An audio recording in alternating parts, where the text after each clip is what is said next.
వాళ్ళ ration election study చూడండి, మీరు అనేక సర్వేలు చూడండి, క్లియర్గా కమ్మ సామాజిక వర్గం ఎన్టీ రామారావుతో స్టార్ట్ అయ్యి మా పార్టీగా టీడీపీని ఓన్ చేసుకుంటుంది. దానికి ఉన్న హిస్టారికల్ కాంటెక్స్లో నేను చెప్పాను. అప్పటిదాకా కాంగ్రెస్ పాలనలో రెడ్డిస్ డామినేట్ చేయడము, కాంగ్రెస్ పాలనలో కమ్మాస్కు పొలిటికల్ గుర్తింపు లేకపోవడం, ఆర్థికంగా బలమైన సామాజిక వర్గం అయి కూడా అదొక కారణమైంది. అందుకే మీకు రంగా హత్య కూడా కులం రంగు పులుముకుంది. ఇప్పుడు ఎక్కడుంది? రంగా కొడుకోమో వైసీపీలో ఉన్నాడు, మీకు రంగా కొడుకోమో టీడీపీలో ఉన్నాడు, మీకు దేవినేని అవినాశమో వైసీపీలో ఉన్నాడు. సో ఇక్కడ పోయింది మరి కమ్మ కాపు గొడవ. సో కమ్మ నాయకుడు పోయేమో వైసీపీలో ఉంటాడు, కాపు నాయకుడు పోయి టీడీపీలో ఉంటాడు.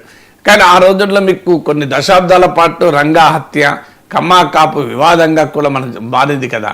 సో అందువల్ల ఈవెన్ గుంటూరు ఈ ప్రాంతంలో కమ్మల ఆస్తులపై కూడా దాడులు జరిగాయి రంగా హత్య నేపథ్యంలో. సో ఇవన్నీ కూడా మనకు ఏంటి, ఆంధ్రప్రదేశ్లో ఎడిదిరిగది కులం వైపుగా వెళ్తూ ఉంటుంది. ఇక రెడ్డిస్లో 70%, 60% జగన్మోహన్ రెడ్డి ఏం చేసినా జగన్మోహన్ రెడ్డి సపోర్ట్ చేస్తారు. క్రిస్టియన్స్లో కూడా జగన్మోహన్ రెడ్డి మావాడు అనే భావన ఉంది మీకు. అందులో ఆంధ్రప్రదేశ్కి వచ్చే వరకు తెలంగాణలో లేని ట్రెండ్, దళితుల్లో క్రిస్టియానిటీ పెనట్రేషన్ చాలా ఎక్కువ. వాళ్ళు అఫీషియల్గా హిందూస్ కానీ ప్రాక్టీస్ క్రిస్టియన్స్గా ఉంటారు. మీ గ్రామాల్లో కూడా చర్చిలు ఉంటాయి. ఎందుకంటే అక్కడ బ్రిటిష్ ఇండియాలో ఉంది కనుక ఆంధ్రప్రదేశ్, తెలంగాణమో మీకు నైజాం పాలనలో ఉండడం వల్ల క్రిస్టియానిటీ పెనట్రేషన్ కూడా ఎక్కువ. ఇప్పుడు మీకు మాలా కమ్యూనిటీలో తీసుకోండి, గణనీయంగా క్రిస్టియానిటీ ఉంటారు. సో అందువల్ల ఈ డైమెన్షన్స్ అన్నీ ఆంధ్రప్రదేశ్లో ఉన్నాయి. సో అందువల్ల కమ్మాస్ ఒకవైపు, రెడ్డిస్ ఒకవైపు రాజకీయంగా పొలరైజ్ అయ్యి సమాజాన్ని పొలరైజ్ చేసి రాజకీయ పార్టీలు కూడా తమ అవసరాల కొరకు ఈ ట్రెండ్ను ప్రోత్సహించిన సందర్భాలు కూడా ఉన్నాయి.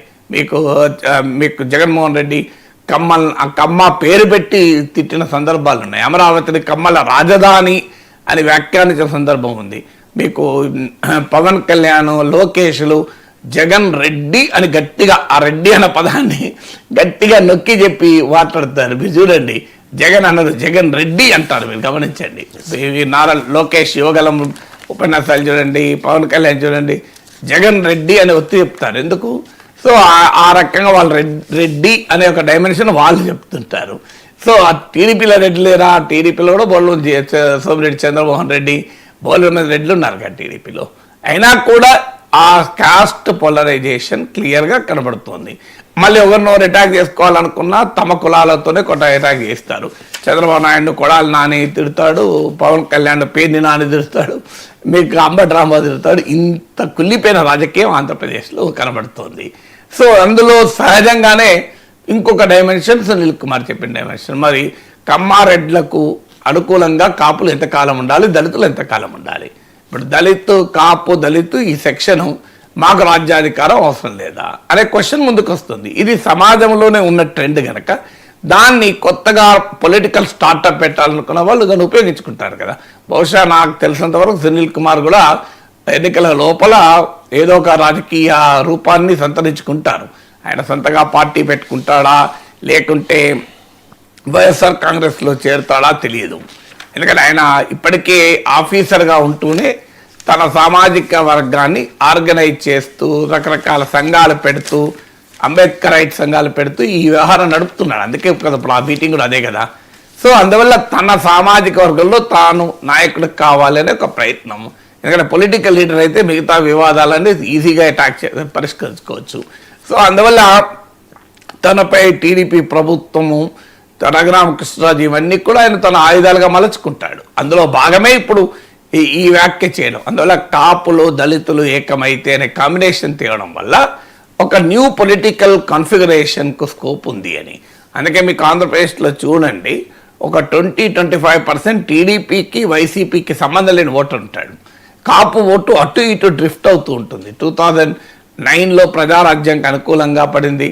2014లో చిరంజీవి ప్రజారాజ్యాన్ని మూసేయడము, రాష్ట్ర విభజన నేపథ్యంలో టీడీపీ వైపుగా కాపు ఓటు షిఫ్ట్ అయింది. పవన్ కళ్యాణ్ కూడా టీడీపీ కూటమిలో ఉండడము. 2019లో అనేక రకాల విషయాల మీద కాపు రిజర్వేషన్ల సమస్య కావచ్చు, ముద్రగడ వ్యవహారం కావచ్చు, 2019కి వచ్చారు కాపు ఓటు వైసీపీకి షిఫ్ట్ అయింది. మీరు ఎకనామిక్ అండ్ పొలిటికల్ వీక్లీలో ఆంధ్ర పాలిటిక్స్ అని ఆంధ్ర ఎలక్షన్స్ అని కొట్టండి, దీనిపైన రీసెర్చ్ ఆర్టికల్స్ కూడా ఉంటాయి ఎలా కాపు ఓటు డ్రిఫ్ట్ అయింది అని. సో 2024కి వచ్చే వరకు మళ్ళీ పవన్ కళ్యాణ్ టీడీపీ కలవడము, చంద్రబాబు నాయుడు కలవడం వల్ల పెద్ద ఎత్తున ఒక అన్నేచురల్ సోషల్ కన్సాలిడేషన్, ఒక అసహజమైన సామాజిక సమీకరణ మీకు చూసాం. అదే ఆంధ్రప్రదేశ్లో ఉన్న కమ్మా కాపు అలైన్మెంట్. ఇది చాలా బలంగా ఉంది, ఇప్పటికీ బలంగా ఉంది, ఈవెన్ టుడే ఎలక్షన్ అయిపోయిన తర్వాత కూడా. సో దానివల్లనే మీకు టీడీపీ జనసేనల మధ్య భారీగా ఓట్ ట్రాన్స్ఫర్ కూడా అయింది.